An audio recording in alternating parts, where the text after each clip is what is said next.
Social communication model finds that all those who contribute by their action to the structural process with some unjust outcome share the responsibility for the justice. This responsibility is not primarily backward-looking as the attribution of guilt or fault is, but primarily forward-looking. Being responsible in relation to structural injustice means that one has an obligation to join with others who share that responsibility in order to transform the structural process to make their outcomes unjust. There are good practical as well as theoretical reasons for saying that responsibility in relation to structural injustice is a special kind of responsibility, rather than a variation of responsibility understood as guilt, blame, fault, and liability.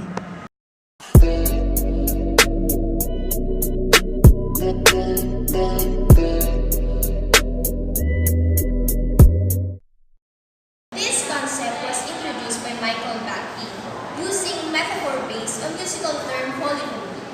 Polyphony concept taken up from literary theory, speech act theory, and linguistics to refer to the conversational point of view of people.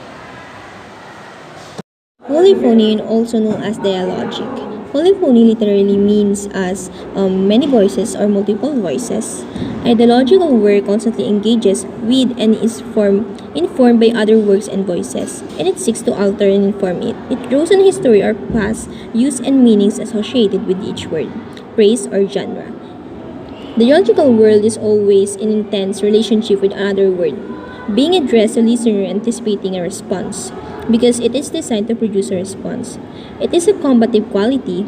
It resists closure or ambiguous expression, and fails to produce a whole. It is a consciousness lived constantly on the borders of the consciousness.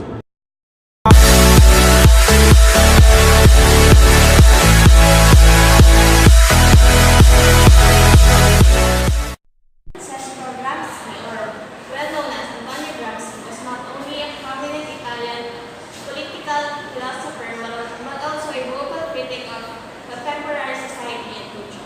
Additionally, Gramsci's work on language makes him very important and also a highly original and independent voice of 20th century philosophy of language.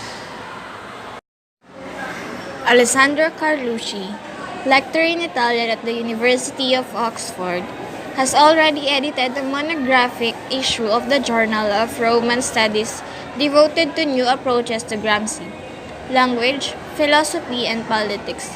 In his recent books, he attempts to offer an explanation of Gramsci's originality by looking at his lifelong interest in language, especially in questions of linguistic diversity and unification. In the opening lines, Carlucci observes that Gramsci's idea on language for the ideas of political leader, a man of action, one could even say a fighter, as he calls himself in a letter of August 1931.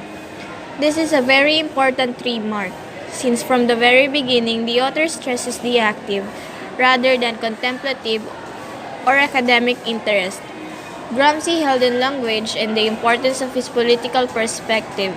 Carlucci stresses that leaving Gramsci's politics aside to present him as a specialist in cultural, social, and linguistic studies could probably be equated to betraying the core of Gramsci's ideas.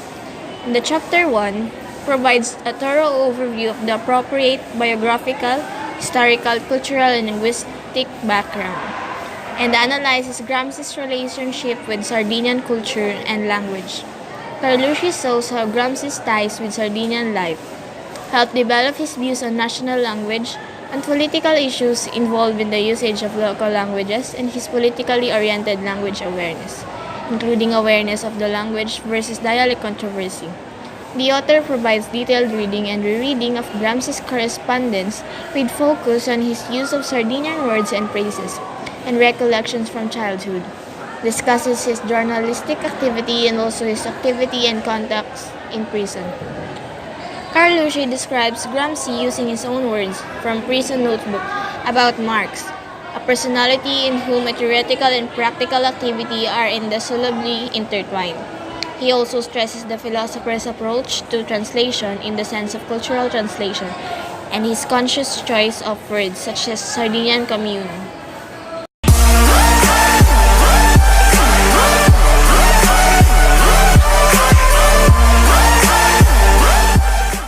Is all about connectionist theory, and according to Brian McQueen and Elizabeth Weiss, language is neither completely innate nor completely learned. Combination of both words are merely meaningless without that have symbol to relevant people without the proper context. The composition model presents a functionalist and connectionist view of first and second language learned that attributes development to learn and transfer rather than to the principles and parameters of universal grammar.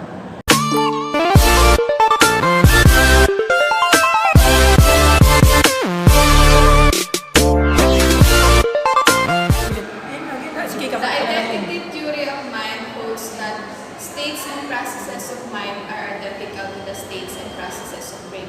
Strictly speaking, it need not hold that mind is identical to the brain. Idiomatically, we do use she has a good brain and she has a good mind interchangeably, but we would hardly say her mind weighs 50 ounces. Here, I take identifying mind and brain as being a manner of identifying process, perhaps as states of mind and brain. Consider an experience of pain or of seeing something or of having a mental image. The identity theory of mind is to the effect that these experiences just are brain processes, not merely correlated with brain processes. Identity theory is a philosophy that purports the idea and brain are the same. In other words, the state of mind is the same as brain processes. That mental state is the same as the physical state of the brain. British philosopher psychologist U.T. Place, one of the developers of the identity theory of mind, wrote in his 1954 paper, Is Consciousness a Brain Process? This assertion on topic, the view that there exists a separate class of events, mental events, that cannot be described in terms of the concept employed by the physical sciences no longer commands the universal and unquestioning acceptance among philosophers and psychologists that it once did. Pull the trigger, ain't nobody gonna do for you. Pull the trigger. This model of second language association has the ability to use language. There are two main sections or basic distinction between product and process of association. When we say product of language, it is about planned and unplanned discourse. Then when we say process of language, it is about primary and secondary analysis. The variable competence model of second language association proposes the ability to use language. There are two main sections or basic distinction between the product and process of association. The product of language refers to what the learner does with the language, the discourse which helps to construct. The product language is the planned and unplanned discourse. When we say planned discourse, it has been organized prior expression. It's most evidence in transaction writing, where the learner is concerned not only with the content, but also with the expression. When we say unplanned discourse, is lack of forethought and has not organized in advance.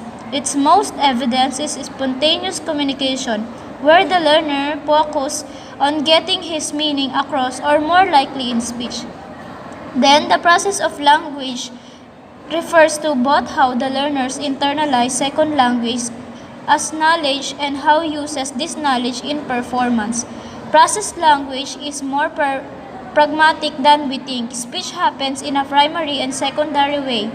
One is when we say things that we automatically know and does not require analysis, such as our name, address, and other knowledge that is stored permanently. The secondary analysis happens when we plan ahead or when we mentally edit what we need to say. Rob Stone, 2 damn phones, Babylons can't crack the code. Used to sip out styrofoam, but figured I should stick to drugs. Acculturation model is the process of becoming adapted to a new It is when every learner's individual experience of contact with the culture of the target language. And also, it is better experience, acculturation is equal to better L2 acquisition. 10-month study of untutored acquisition of English by 6 native speakers of Spanish, interested in development sequences in negative formation, question formation, and so on. Alberto did not progress. Intelligence, IQ test indicated no problem. Age, but other adult learners were progressing. Pidginization, restriction to communication. What is the difference between a Pidgin language and a Creole language? Creoles are spoken as a first language by children of Pidgin speakers. Some evidence that BVE is a Creole language from Gula, English, and Western African languages.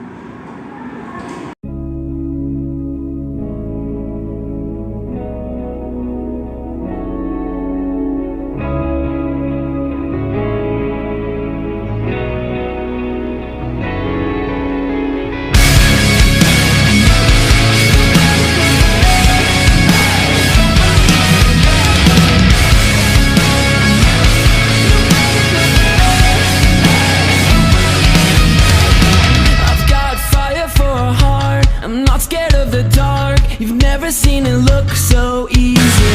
I've got a river for a soul, and baby you're a bone. Baby you're my only reason. If I didn't have you, there would be nothing left. The shell of a man who could never be his best. If I didn't have you, I'd never see the sun. You taught me how to be someone, yeah. All my life you stood by me when no one else was ever behind me. All these lights, they can't blind me. With your love, nobody can drag me down.